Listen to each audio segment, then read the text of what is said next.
never scared of the climb. When Lacey talks grit, yeah, you feel it every time. Steven in the back with the cool king stare. Cagney keep it moving, got the boss man flair. Drink in his hand, but his eyes stay sharp. When he hits that mic, whole room lights up dark. They ain't fake, they ain't soft. They built this thing when the road got rough. From late night laughs to truth that's raw. They keep it real, that's what we love. Hell, raise hell, raise a glass tonight for the kings of ToosDay, bringing that light. Lace hang, yeah, loud and free. Two damn legends of the ToosDay Crüe family. Raise hell, let the whole town sing. Another trip around for the outlaw kings. Turn it up till the speakers blue. Happy birthday, boys, from the ToosDay Crüe. God.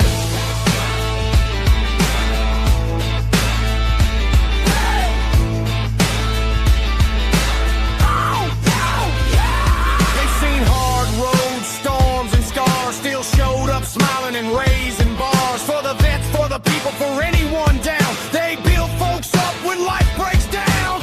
One got thunder, one got class. One drops truth, one kicks ass. But together they're chaos in the best damn way. Every week feels like a holiday. So here's to the nights and the stories told. To the brothers who never sold their souls. Still stand tall, still keeping it true. World needs more men like this damn duo. Tonight for the kings of ToosDay, bringing that light. Lace hanging loud and free. Two damn legends of the ToosDay Crüe family. Raise hell, let the whole town sing. Another trip around for the outlaw kings. Turn it up till the speakers blue. Happy birthday, boys, from the ToosDay Crüe part.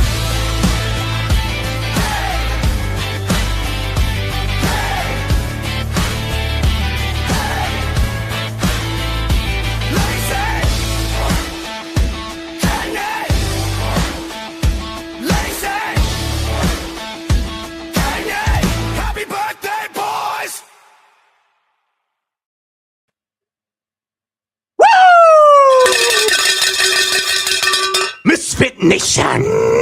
Tonight, we celebrate big, we celebrate loud, and we celebrate the crew! It's a birthday week. The 16th was Cagney. Today is Lacey. The birthday's in the house. You already know they want to go to bed because they're old. We're bringing full volume energy, high octane laughs, and enough noise to shake the walls. So if you're in the chat, on the stream, or in the room, I need you fired up and ready to make some serious noise for this special night. Stephen, Jake, tonight we laugh, gratitude, live life, gratitude, brotherhood, and another lap around the sun the only way we know, louder than ever. Everybody stand up and scream it with me. Happy birthday. Welcome to the ToosDay Crüe. All right. What's up, Stephen? Welcome. Happy birthday, sir. Well, happy birthday to you as well. Thank you. We're both old men, I guess. Yeah, we are both old men. We are both old men. How's your week been? Good. You take your jar close so we can make it through this, episode. Whatever, man. It's all good. It's all good. Hey, how about our boy Tyler Reddick? I'm telling you, he's hot as hell. He is. Surprised the crap out of me. Yeah. That was really some awesome driving the other day, and I got to sit here on my back porch and watch all the haulers head back east. Right here along I-24 the other day, I watched them going out and watched them coming back. So that was pretty impressive. That's pretty cool. Oh, well, hey, we got a good one tonight. Yes, we do. So welcome back, everybody. Yes, the ToosDay Crüe is here. The ToosDay Crüe, where the stories are real, the conversation is raw. Nothing gets sugar-coated. Tonight, we've got a guest who lived one of the most dangerous careers in the military and is still showing that courage looks like today. What the courage looks like today, I'm sorry. That's right. Our guest is Hart Holmberg.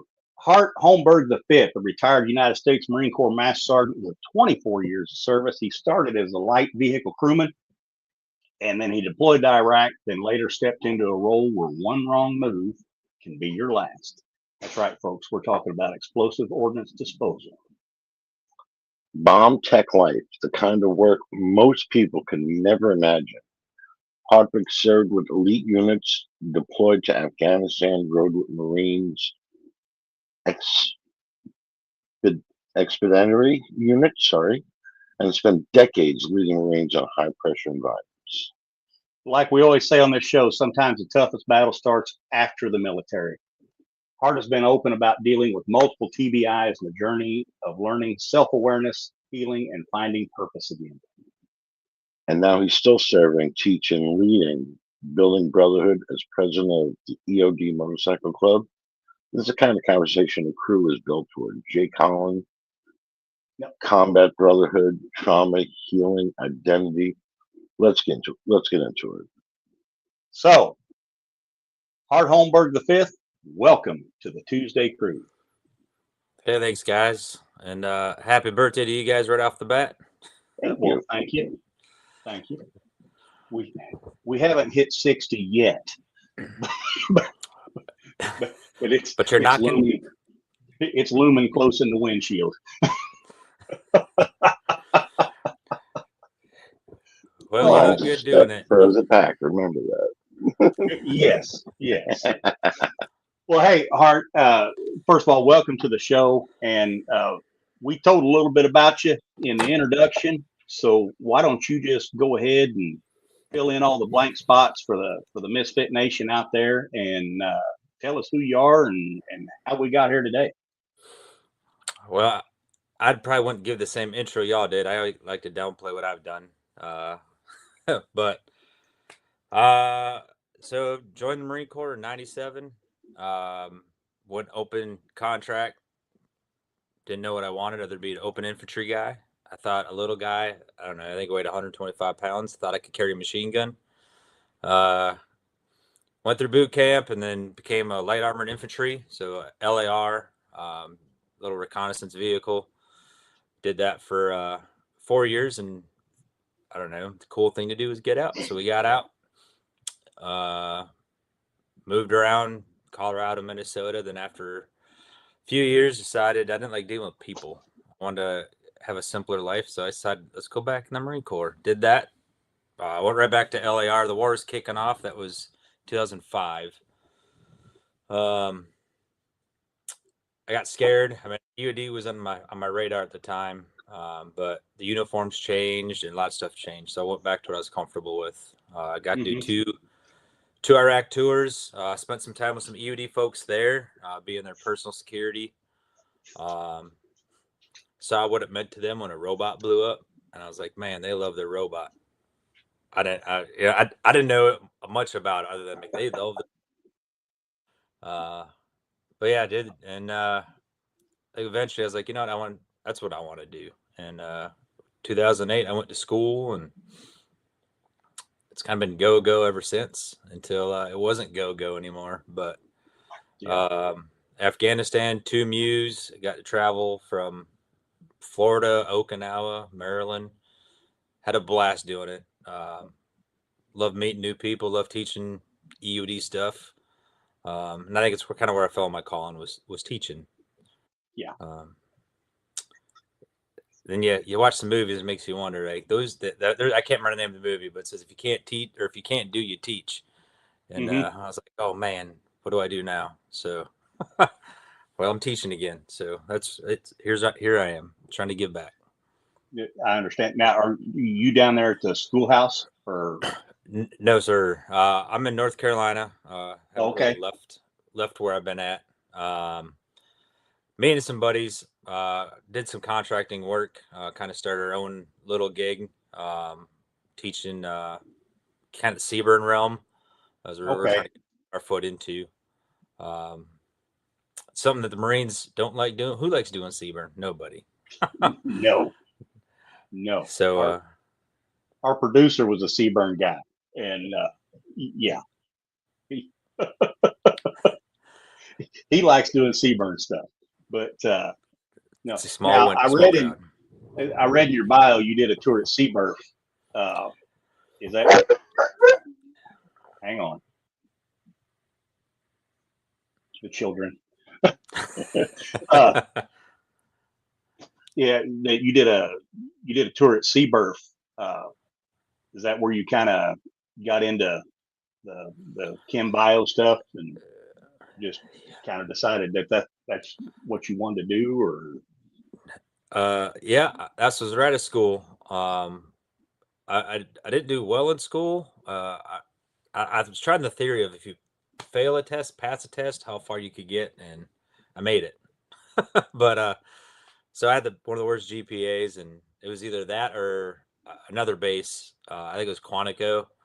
And Okay. one of the instructors pulled me aside and said, "Hey, like you want to go to Seaburf? Things that you'll learn you won't get anywhere else." And No. so I did. Yeah. Went to Seaburf, and I didn't fall in love with Seaburn, but after that, once you've been there, everyone's like, "Oh, you were at Seaburf. You know Seaburn." Yeah. Now, And was that still at Indian Head? yep. Okay. As far as I know, it's still there. The old golf course building for the old fuddy duddies. We Yep. took that over and made it pretty good. I heard they've added on. I haven't seen it since, but Last time I was up there, they were actually in the old EOD school.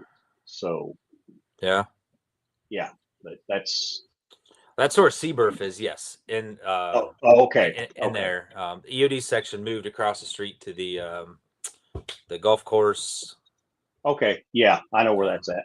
Yep. I know where that's at.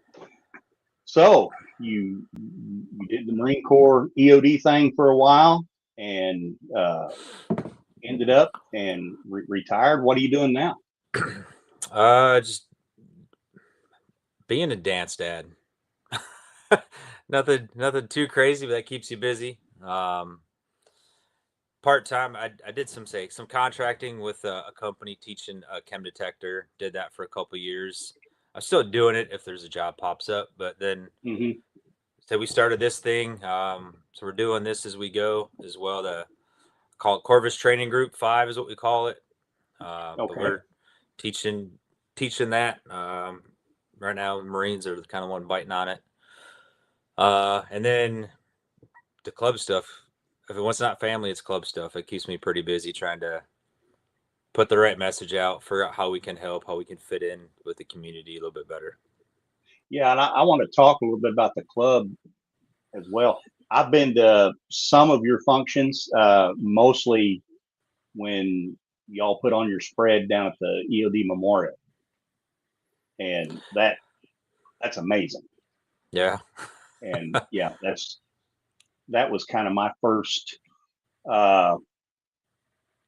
That was kind of my first introduction to you guys because it had started up while I was still in, but really, hadn't got rolling quite as good as it is now. But yeah, you guys do a lot of good things. And if I was going through your website and everything, and why don't you just talk about a little bit about what you guys do for the EOD forces in general, as far as the charity work that you guys do, because that stuff's amazing. And I think that's what started with me wanting to give back, because I joined the club in like 2010 is when I first met the club at Seaburf.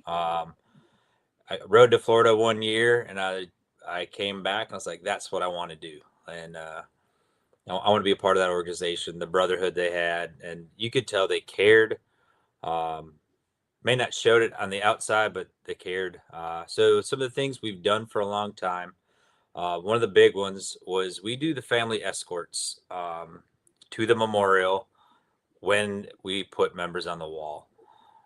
So we meet them down at the hotel. We meet the families. We get a police escort, and we lead the families right to the front door of the EOD Memorial, or the schoolhouse. I'm sorry, and we give them our flags that we've flown from the hotel to the schoolhouse. We present them to the family, then the family goes on and goes inside the schoolhouse and gets their brief, and then they go sit down at their chairs.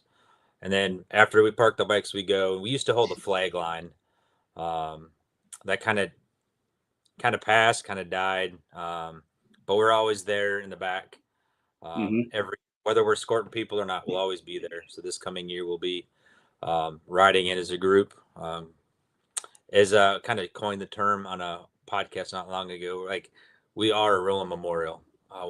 The idea is when people see us as a pack with a patch on our back, that's what we want people to see. We don't need to see nothing else. Don't read any more into that. Like, that's exactly what we are, what we do. So that's kind of like, that's our big one. Other than that, some of the fundraisers that we get to do, we do spaghetti dinner. We call it the biggest balls. I think the meatballs about the size of a softball. We do it in Colonial Beach, Virginia, every year. I think we're going on 13 years now, and people look forward to us coming out, and they save their money up and willing to spend it all that weekend that we do that. We do an event in Erin, Tennessee. We're growing that every year. Just kind of like a get together, kick off our spring riding season. I'm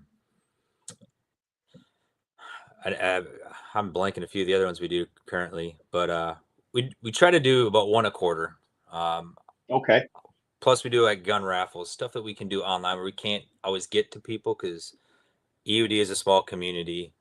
We can't be everywhere all the time, but how do we get our name out there and maximize support to the community? So we do some stuff online. Try to help raise some charity funds, and all of that money we raise gets spent on giving back to our community. I think last year alone, first time in a while, we actually donated over $10,000 to actual individuals within the community, not just an organization. So that was kind of huge for us. Usually it was right around $5,000 every year, but tried a couple different things, and we got over 10 last year. On top of, we built a bike, gave it to the EOD Warrior Foundation for them to auction off. We've done that a few times. We're just trying to find different ways to give back. Now, quick question: Did Hose Clamp build that bike?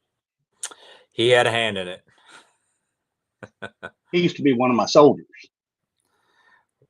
I hope it was in his good times. Now, I probably shouldn't speak too bad about him.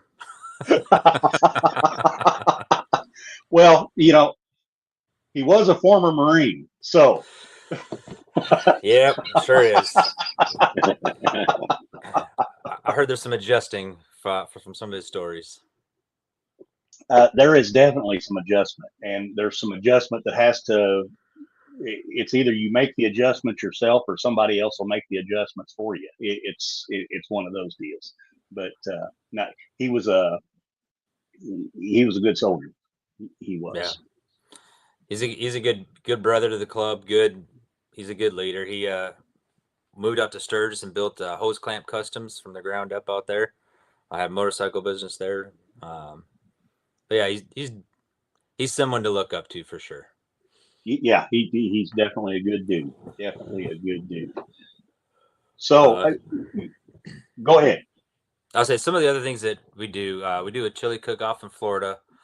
That's a big event down there. Blows my mind that people in Florida want to do a chili cook-off, but it's a good time. It's a good place. Gets people together. We go to Ohio every year. Been doing that one for a long time too. And it started off it was for David Spicer, and it still is. But we was for all the funds raised were for Spicer Foundation scholarship that he and his mom had set up under his name for the high school.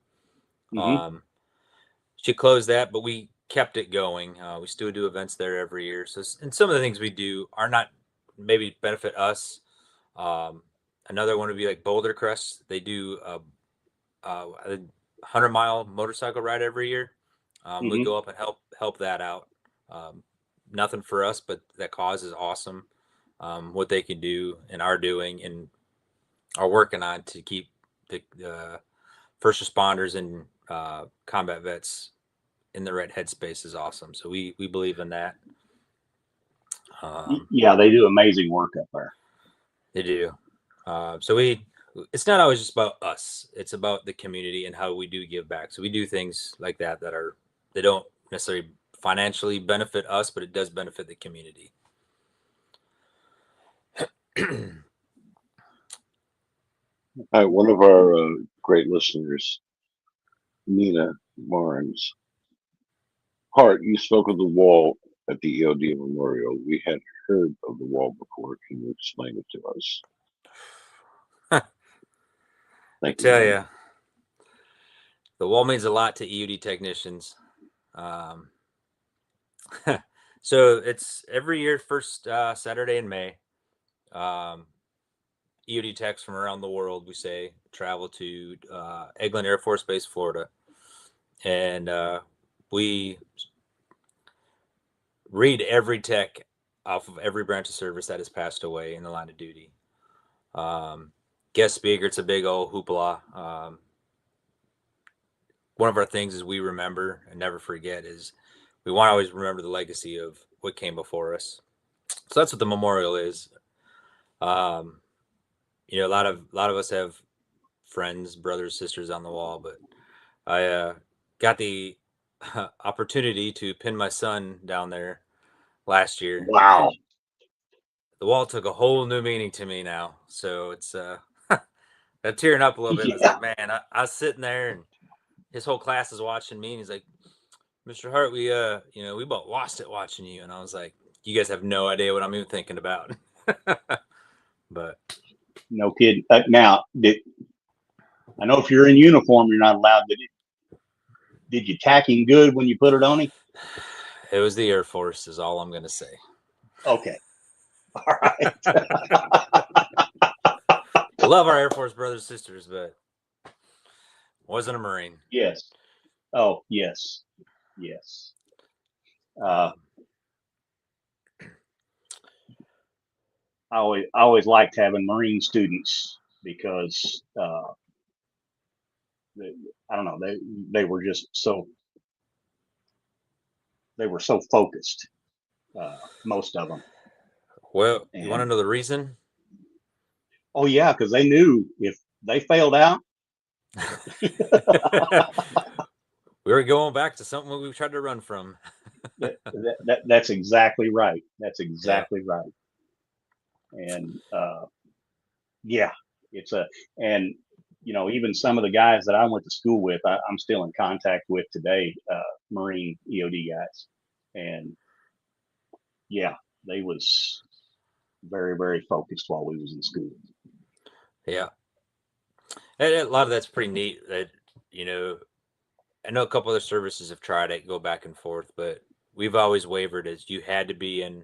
We have requirements. You can't come in right out of boot camp to be an EOD tech. So typically by the time someone goes to school, they have some leadership experience. They have some fleet experience for sure. Maturity is a little bit more, and leading Marines. If you can lead Marines, you can lead Air Force, Army guys. Might not like the way we talk to them at that time, but in the end, they learn to love us. Yeah. So I knew the Navy did it for a while. They go back and forth too. So yeah, but yeah, they was on and just real short. I like the way they do their officers as well.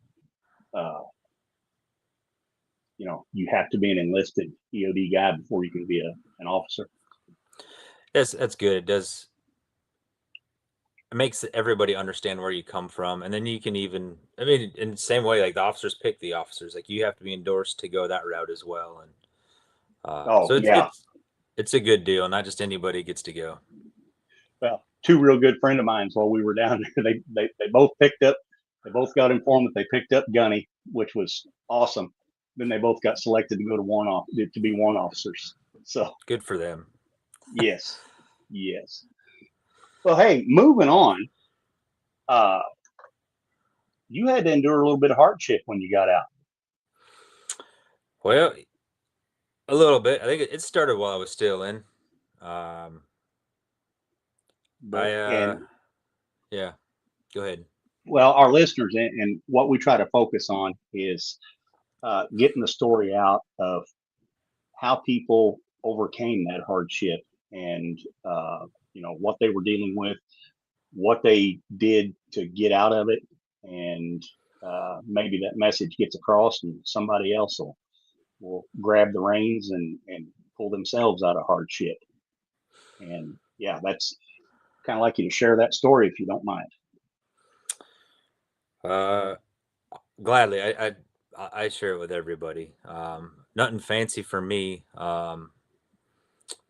When I came back in the Marine Corps 2005, I think August was my official check-in date. January I was in Iraq. I was out for just over 4 years. I don't know. I was dealing with civilians, so like I don't know. Didn't think twice about it. I was happy to go back.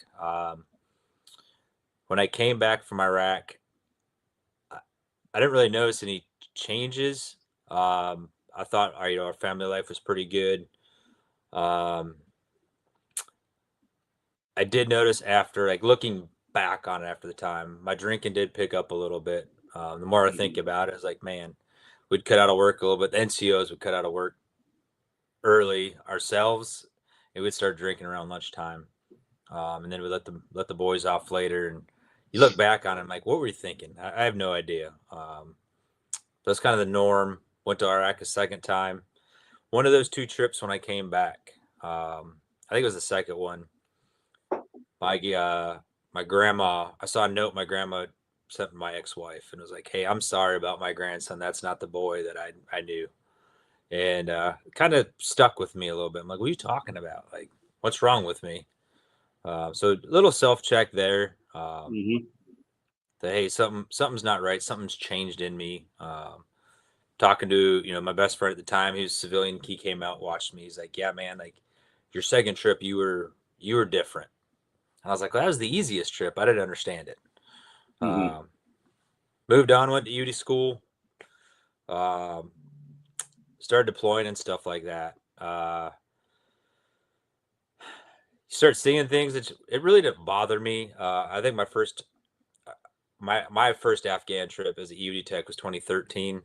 So things kind of started dying down. A couple friends I went to school with went on the wall within 2 years of graduating school. So that was rough. I started getting some headaches. Just to me, it was just, I don't know, I thought it was just normal stuff, weird stuff. But it grew into, I ended up going to the Intrepid Spirit. I ended up going there twice. I ended up having, with all the explosions, whether it was monthly demo, things that happened in Iraq, Iraq and Afghanistan. More Afghanistan was recent. I was getting auditory headaches, and to the point where I'd almost pass out. I was in the gym one time, and a dude was doing clean and lifts, and he had dropped the weight with metal plates, and I started feeling really weak, and I was like, hey, I need to get out of here. Like, this is weird. And I got to my truck, and I took a short nap, just involuntarily, and I was like, man, something's not right. So trying to piece all these things together, went through a Intrepid Spirit, and I was like, all right, some of this is pretty neat. Like, how can I help myself? Moving on, a couple more just life going through. One of the big kickers for me, I did my last year in the Marine Corps, I got to go to a White House tour, which was kind of, a thing that every EOD tech gets to do. But we had to go sit in the White House for 30 days and have free reign of the White House. Like, you walk through all the areas after tours, inspect trash trucks, UPS stuff, the mail, expect a lot of stuff at any given moment. But that messed up my sleep really bad when I got done with that 30 days. So I had a lot of issues. I started seeking some mental help, trying to figure out like what was going on. I had sleep studies, trying to regulate my sleep, everything. So that was like the last year I was still in. So I spent that whole year trying to figure out what was going on. How something happened to me. How do I get better? And I started kind of putting some pieces together. One thing I did learn, though, I think it was during Iraq, was I took a lesson from the Vietnam era guys of make sure you talk about your problems. If there's something that bothers you, you talk about it, because those guys did. And I knew a lot of the older generation, and Mm-hmm. grumpy old men, worse than you guys were, sorry, not were. Yeah. But yeah, I was like, man, I don't want to be like that. How do you not be like that? So talking about your stuff, and I did a lot of that with the younger Marines too, younger EOD techs. Like, hey, if there's something that bothers you, talk about it. So after I was been out now. So I retired, I think 21, kind of going through life, new marriage, little things started bothering me. Anger issues, kind of one that really stuck with me the most. Like, I thought I went pretty much my whole military career, whether I remembered or not, like not getting very mad, not getting worked up about stuff. Somebody once told me, he's like, I've never seen you mad. And I was like, there's nothing to get mad at. But now I'm outside of the Marine Corps. I'm like, man, I'm getting mad at everything. I'm getting, what was it? My stepdaughter was like, hey, like, that's blue. I was like, no, that's not blue. That's like, I don't know, purple. It was a different shade of blue. I don't remember what it was. But I'm arguing with like an 8-year-old over a color, and I'm getting frustrated by it. Yep. Like, okay, something is going on. Like, what? Take a break. So that's when I was like, all right, I need to dive deeper into self-care. I'm a firm believer, and I always have been, that you can cure yourself. Your body's an awesome instrument. And so I've always tried to do it myself. Learn stuff, read stuff. Trying to remember the first thing I did, other than like the Intrepid Spirit was awesome. They taught you some practices. But when I was out, I think the first big one I did was I went through Boulder Crest. I went through a PATH program. Mm-hmm. I didn't go for the right reason. I'll be upfront about that. One of my club brothers was like, hey, I'm going to this, and there's a spot you should go. He's been to a few different things, and I've watched him kind of struggle. So I was like, I'll go to hold him accountable. I want to make sure he goes. I want to see what he learns so I can help the guy. Mm-hmm. And the things you don't know that you need to know sometimes kind of bites you in the butt. So PATH was awesome. A lot of different things that you learn there, and some of it is facing your fears, and some fears that you don't even think you had. One, like, well, the biggest one that stuck out for me was I always preached, like, I don't have a fear of dying. I really don't think I do. Me and my daughter have a joke. She's 23, not married yet, and we hope to keep it that way because I'm living just to walk her down the aisle. That's our like little inside joke. And I was like, so the moment I walk you down the aisle, it's just going downhill. Like, so let's put this off a little bit.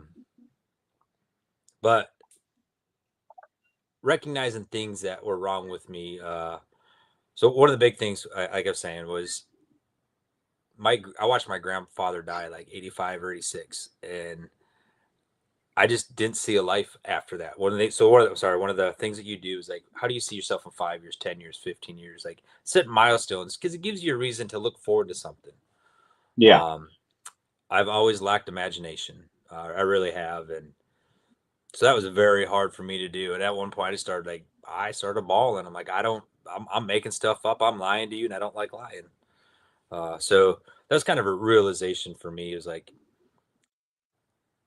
when we struggle for things, or you say depressed, you're down, like, why am I here? Like, start, having questions like, what are you living for? What's your purpose? What do you have to look forward to? And sometimes, not for everybody, but that is something for me that keeps me going. Yeah. And like everybody likes, I'm from Minnesota, annual fall hunting trip. That was a big thing. Like, everybody looked forward to deer season opening up. Mm-hmm. So, yeah, so for me, that did help a lot. Pulled a couple of things out of there. The labyrinth, when they walked through a labyrinth, that thing was huge, like very internal. What that can do to a person was awesome.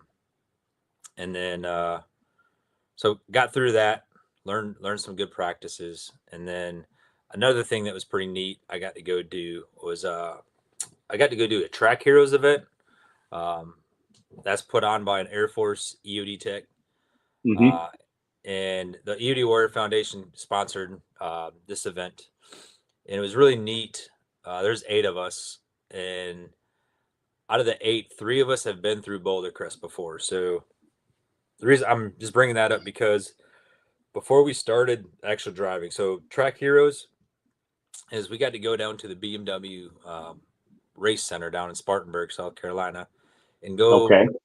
BMWs for a day. Nice. Who gets to do that? Not me. But you could. And yeah, so it's pretty much learning that our brains do really well, and he's gonna get mad at me because I'm probably gonna misspeak on this. But what I took from it is our brains do very well under stress.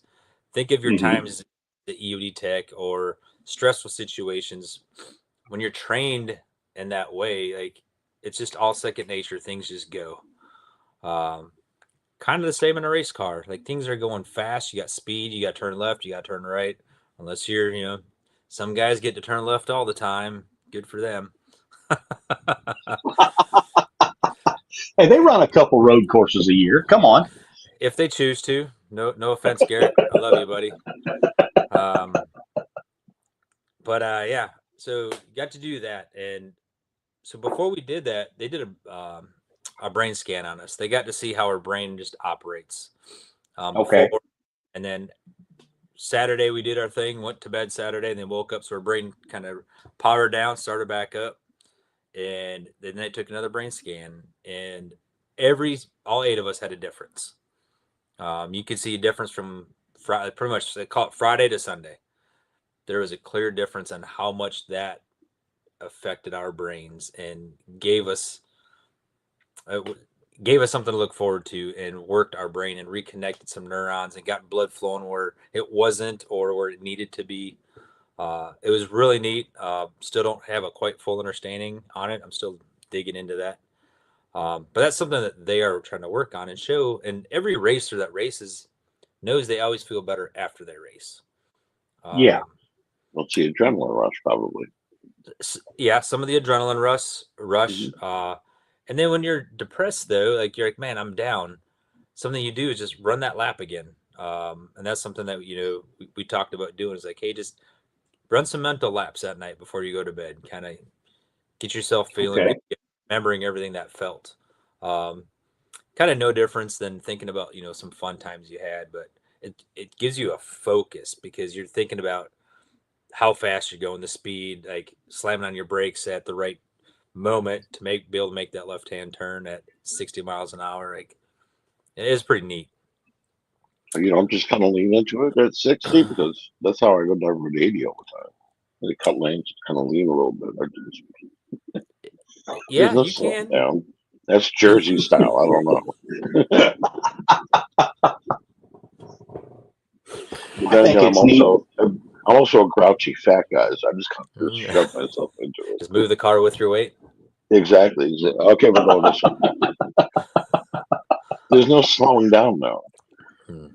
I used to take my brother. My brother was in the Navy. I had to go down to Earl to the base, and I'd come back with his pickup truck, and I would take what's called the Pulaski Skyway. The turnoff for Jersey City was pretty much not a turn. It was just like a little sheer to the left. And we used to practice seeing who can go the fastest and not tip the car over getting off the highway. Because you're just barreling down, all of a sudden you jerk to the left and you're going down the ramp. And that's how we do things. There's no thought about it. There's no braking. It's just go. full send. Yeah. Full send. I just think it's neat that, because I was reading and that that there's science behind it, that they're not just putting you out there, hey, let's go do something fun and drive race cars. There's some science behind it, and they're scanning you, and it's like, okay, you do something exciting and stressful, this is what good it does for you. And I think I had no idea that they did that. I just thought it was going down there and running around a racetrack. Yeah, they got a independent study to look at it. So we were like the test dummies. We wore heart monitors while we did it. And the whole thing is to actually give the scientific facts of this is what it does to somebody, racing cars. Because people do it. There's a ton of organizations from motorcycle, like that they take vets out for motorcycles, dirt track, road course cars. I'm sure there's some drag guys. I haven't ran into any, but they all understand this. And I got a feeling of it riding my motorcycle. Mm-hmm. Harley guys, bike guys, I'd say crotch rocket guys can't really sit in their bike for more than 5 hours with their back hurting. But everybody has a spot when they're riding. They're like, man, like I feel good. And I never had a but there's a time where you're just like, all right, things are just natural, they're flowing. Was getting ready for Track Heroes and was talking to the psychologist, and she's like, it's called the flow state. And I was like, it's a something, yeah. And but that's exactly what it is. It's the state where you're in, and things just your body knows what to do, how to do it, and it's just you don't think about it.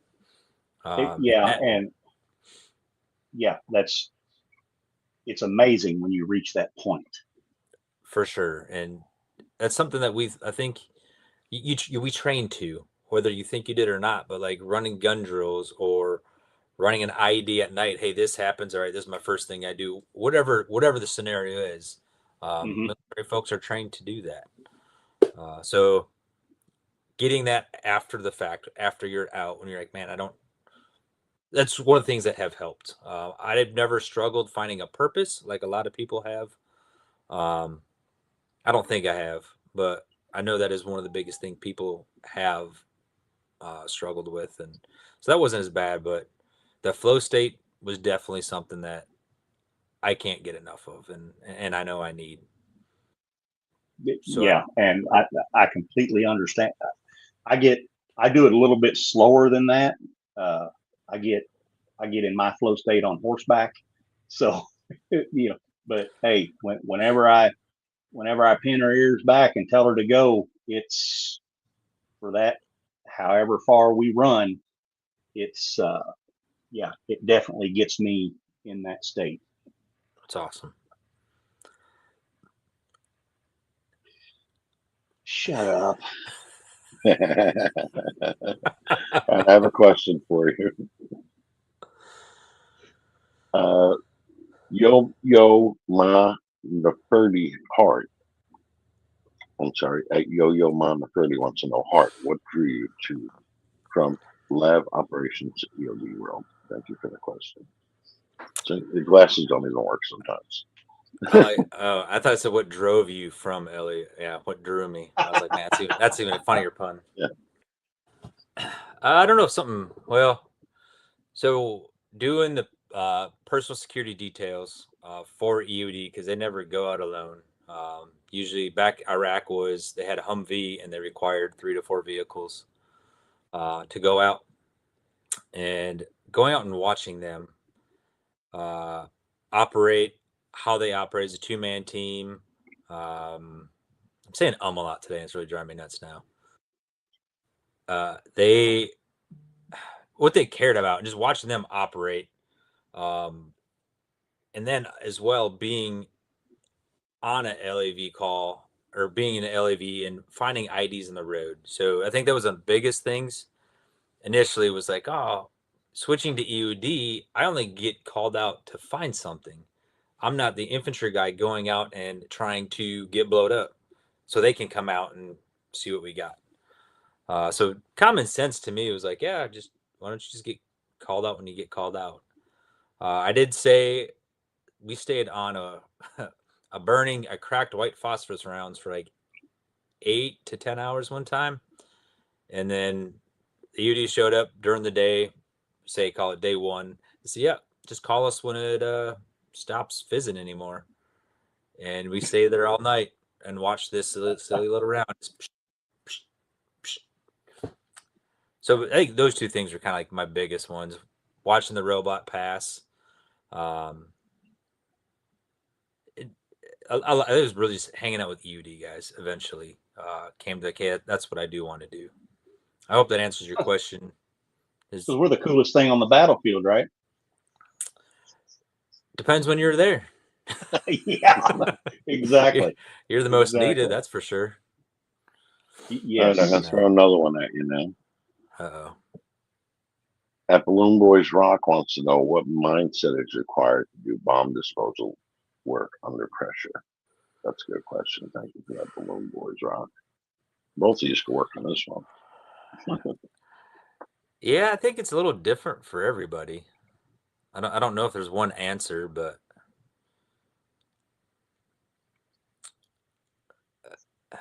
part of it's sense of service. You do worry about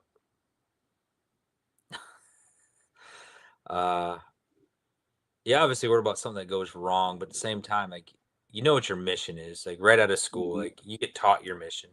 Mission is to save lives and protect property.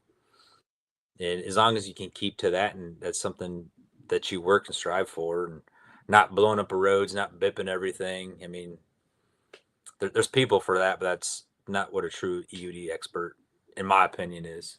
But there's a time for it, but you don't need to blow up a schoolhouse if you don't have to. No. Not a schoolhouse. Not a schoolhouse. A hut maybe, but not a schoolhouse. Yeah. Sometimes that hut might be a schoolhouse, but anyway. Yeah, I don't know if there's a good answer for that question. I apologize. Okay. Oh, no, it's... Now, Sloppy Girl 2 wants to know, how did multiple TBIs affect your life after service? Thank you for that question, Sloppy Girl 2.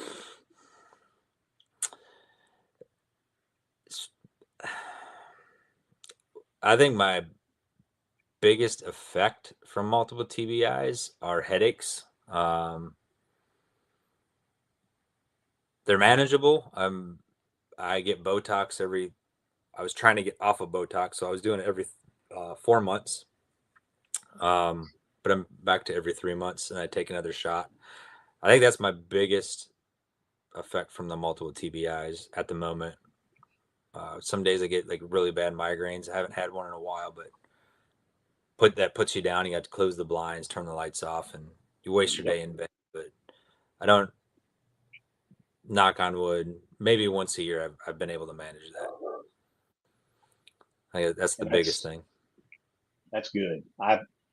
There for a while, I was getting probably about 3 a month, and it's terrible. Yeah, because you never know. And sometimes once you get to know them, about an hour before it really hits you, you can tell, and you can get somewhere and, get laid down. But yeah, if you can't do that, they'll just hit you and creep up on you anywhere. Yeah.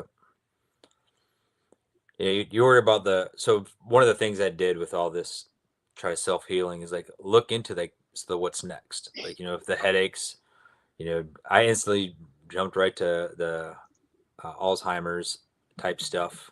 How do I prevent that? Something I kind of dove down the rabbit hole a little bit.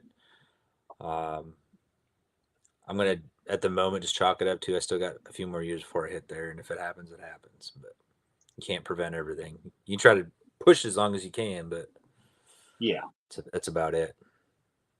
Yeah. Now, in your bio, it mentioned Warrior Path. That you do a little work with them or have been through them. So that was the Boulder Crest path program. Oh, okay. The Warrior Path, but yeah, I didn't know if that's exactly what they called that, but okay. Yeah, and matter of fact, we got another question on that. Nina Barnes wants to know, you have mentioned going to Boulder Crest a few times. What is it? Well, Boulder Crest is one of them, but there are a few different retreats. Many people have different reasons of going, but it's pretty much a week all inclusive of you as long as you do it right, as long as you're honest with yourself, you're honest with your peers, but it's you and usually up to like 8 people of looking at your life. And some people have heard this before. A lot of traumas, and I know it's been said on your show. I've listened to a few of other people say it.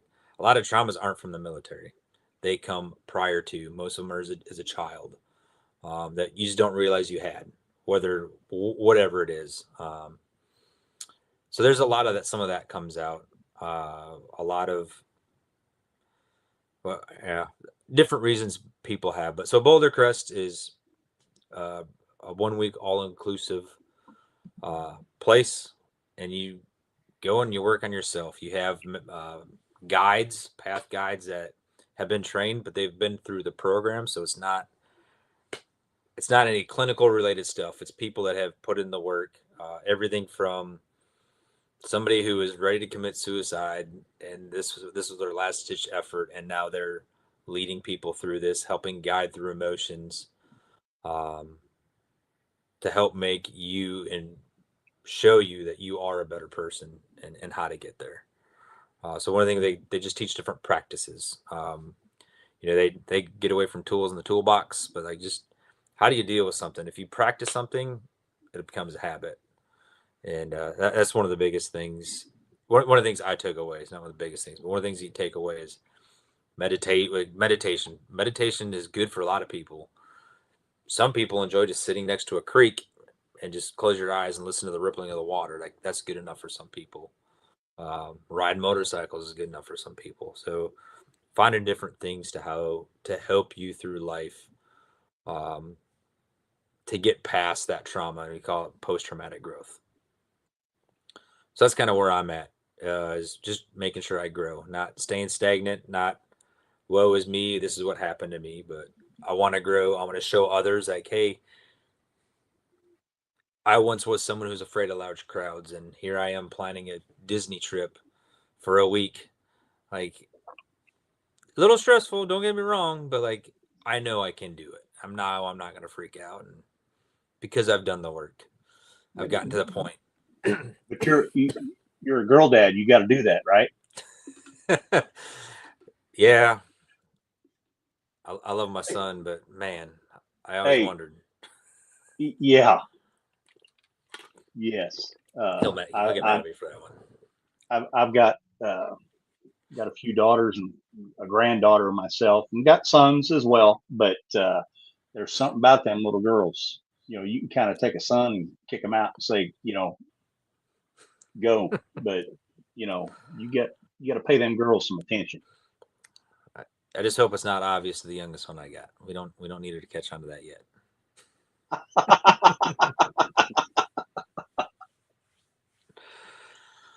And I got another question for you.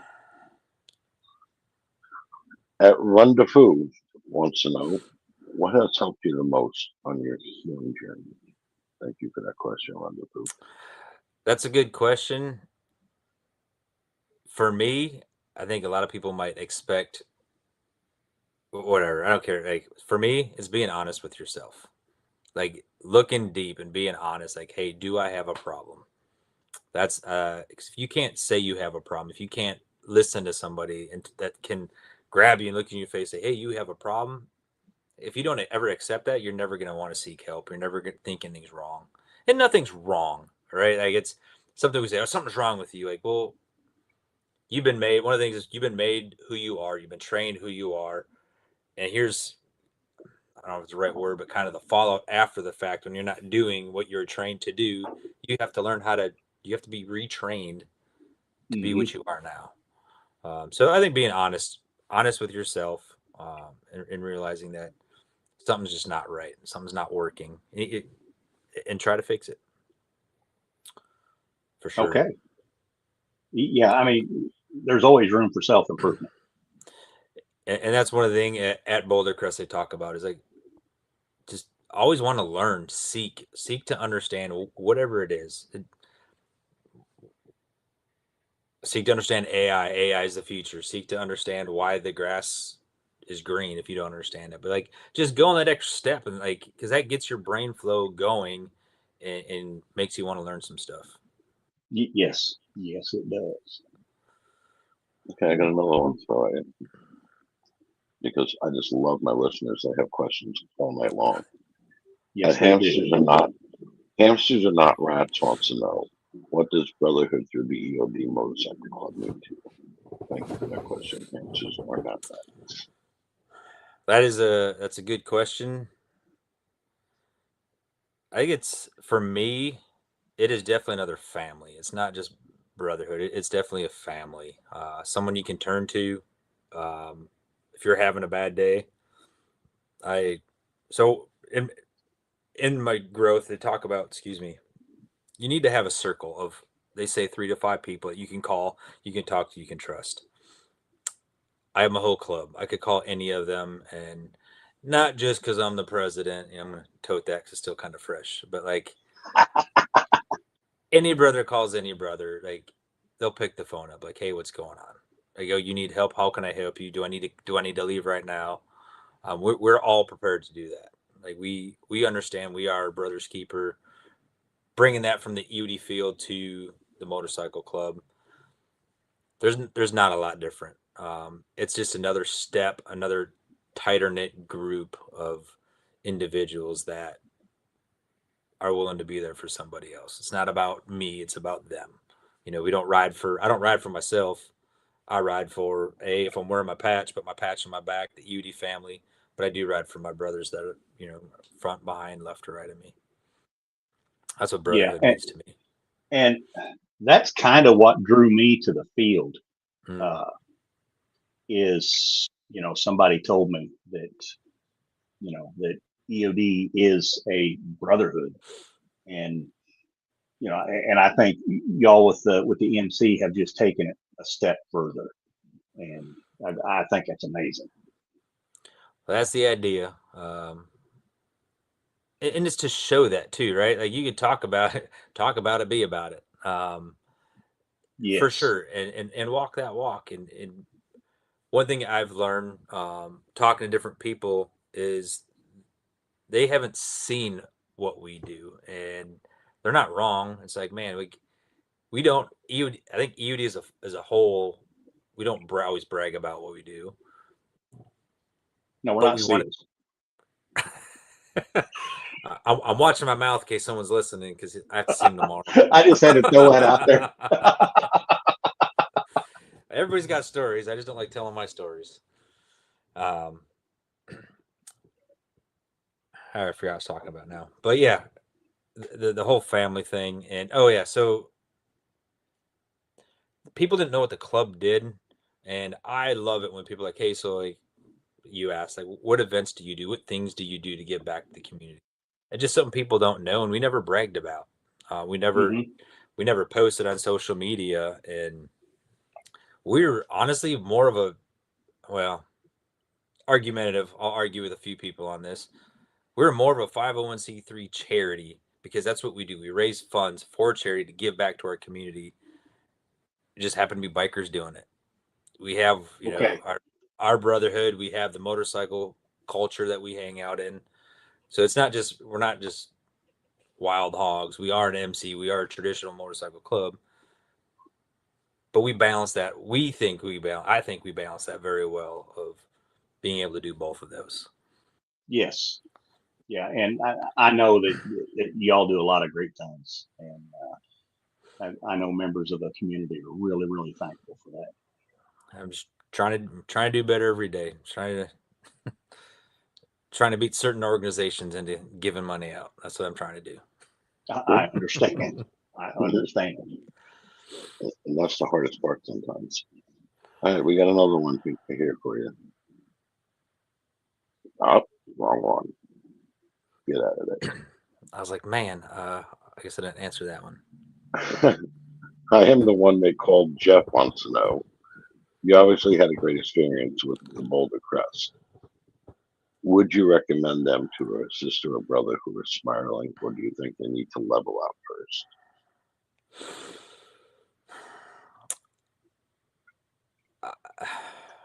I tell everybody they would benefit from going. Trying trying to think like the crew I was with. Everybody had something different going on. I didn't even think I had anything going on. I just say I want to be accountable for somebody. There's different stages in everybody's lives, and I don't think you can hurt from not trying to go.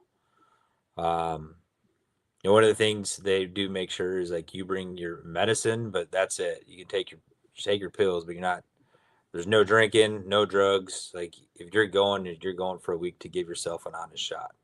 So and they're not the only one. There's a few others that they work with. They're all on the same page that do the post-traumatic growth. But if that person's willing to give it a shot, I say go, send it.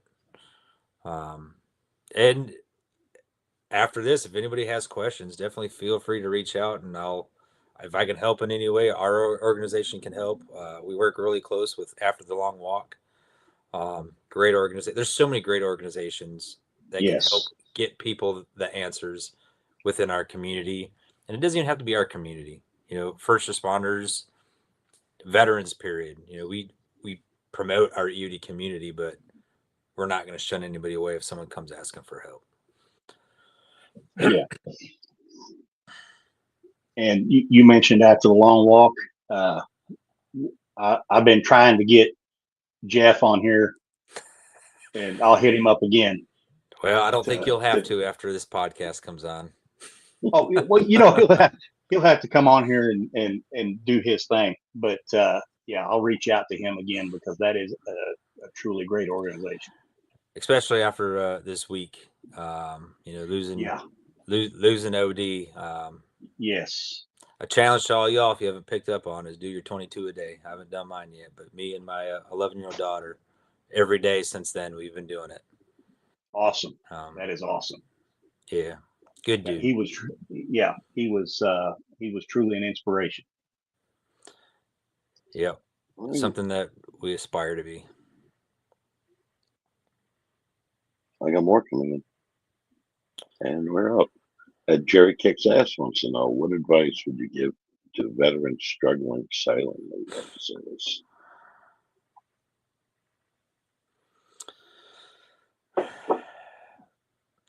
I think one of the first things I told a lot of people is find something to do, but somebody to talk to within that.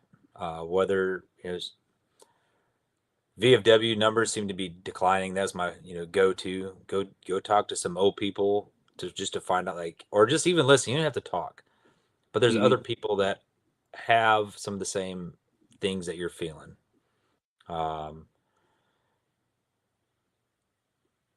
Be honest with yourself, whether you can see it or not. Try to help figure out why you're struggling, and something so simple that I think, so my class of 8, after we went through Boulder Crest, one thing that we all picked up on was service after the fact, giving back.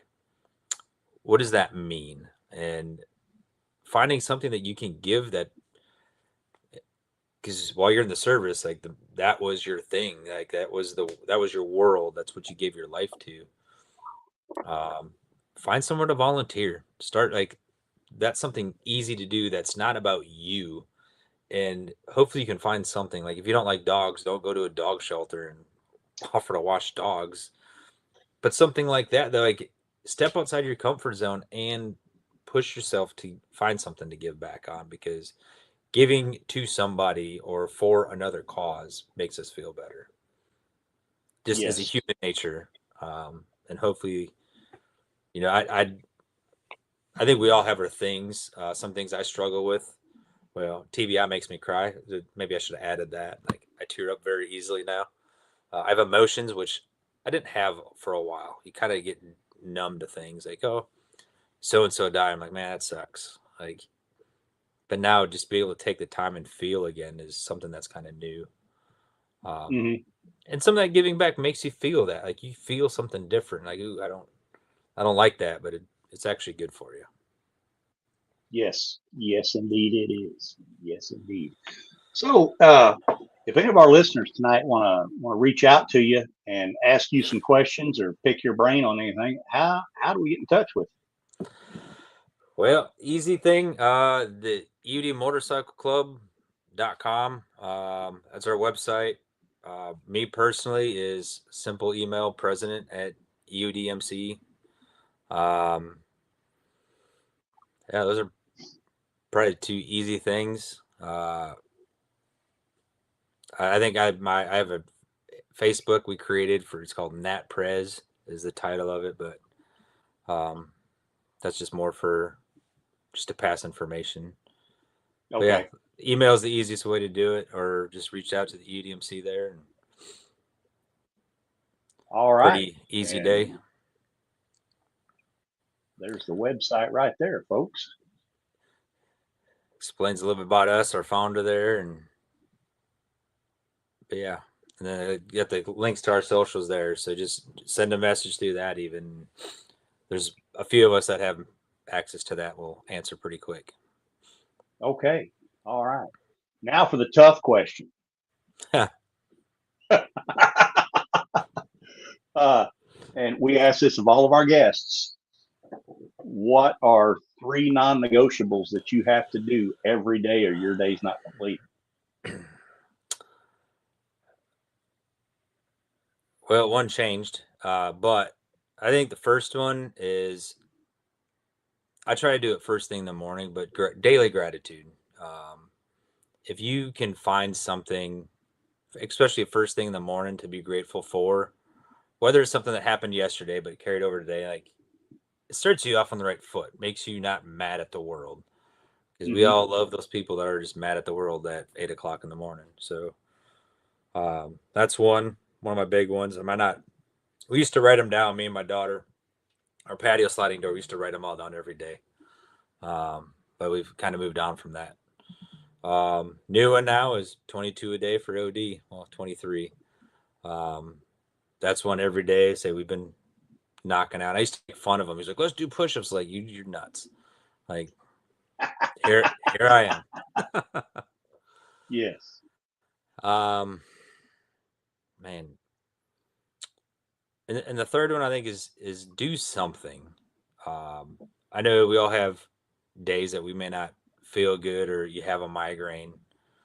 But for me, do something that accomplishes something.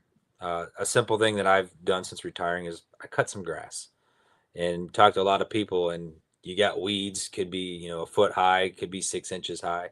But after you cut it, it looks better. And no matter how big your yard is, for me, like, it's a sense of accomplishment. Something just that simple.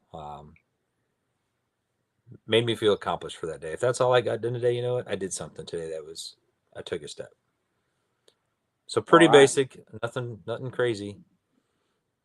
Hey, that's 3 good things. That is 3 very good things. Well, Hart, we would like to thank you for being on here tonight. Thanks. Very informative. Thank you for sharing your journey. That's the big thing that we try to get out here on the Misfit Nation is that folks out there, you're not alone. There are people who have been through the same things that you're going through and have found help. And on that note, if you're out there and you're feeling the darkness, get on that telephone. Get on it, dial 988, take option 1 if you're a veteran. There are folks on the other end of that line that will help you. And if you don't want to do that, call us up. Hit us up at Stephen@themisfitnation.com, Jake@themisfitnation.com, or info@themisfitnation.com. Drop your number in there and we will get back to you. We will talk to you because tomorrow will not be as beautiful today if you're not in it. Facts. Amen. I personally, I want to congratulate Jake. He spent an hour and 10 minutes chatting here, and not once did he bring up Crayola crayons to you, being a Marine. No, but you did. You made a point to do it. I had to, because Jake didn't do it for an hour and 10 minutes, and it's usually his first question. And don't forget to check us out on Reach Across America. It's Saturday at 5 p.m. Eastern. All right. Hey, thank you for being here. It was a great chat. Yes, it was. Thank you. Thanks for Thank you, speaking. Hart. Hang out for a minute after we close out. And Misfit Nation, we'll see you next Tuesday. Jake, happy love you. birthday again. happy birthday to you, Stephen. Thank you, bud.